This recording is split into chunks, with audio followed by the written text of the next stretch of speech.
Hi there, Morgan Wilson here, vineyard manager and winemaker at Rosedale Vineyards in Simsbury, Connecticut. It is September 6, 2020, and we are harvesting our Maréchal Fauche, which is a red varietal that comes to us from the Alsace region of France, but it grows here, which is kind of fun. What we do today is go through with a crew of about 8 guys and gals and pick all the grapes.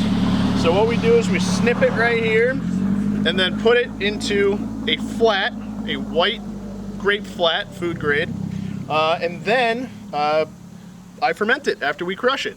But to make sure that the grapes are ripe, I use a refractometer to measure what's called the Brix. So the Brix, B-R-I-X, is a measurement of the sugar in the grapes.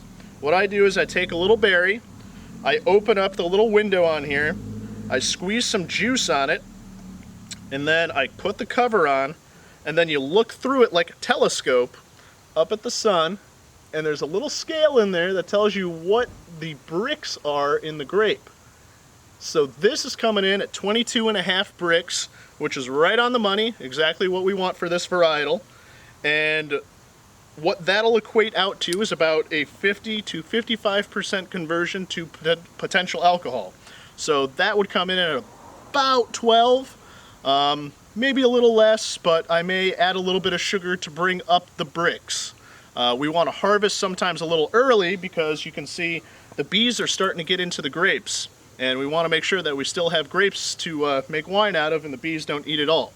Another pest we have here in the vineyard this year are blackberries, which can eat an entire row in one sitting.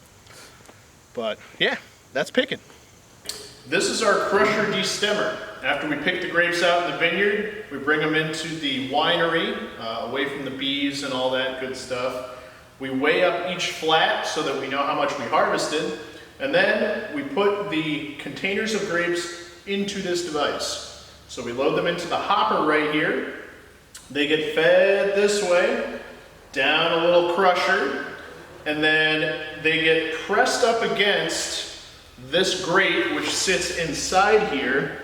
There's a row of paddles that push it up against the grate, and the stems go all the way down and then shoot out this end over here, and then all the crushed grapes go down the chute here and are collected and then moved to our fermenters.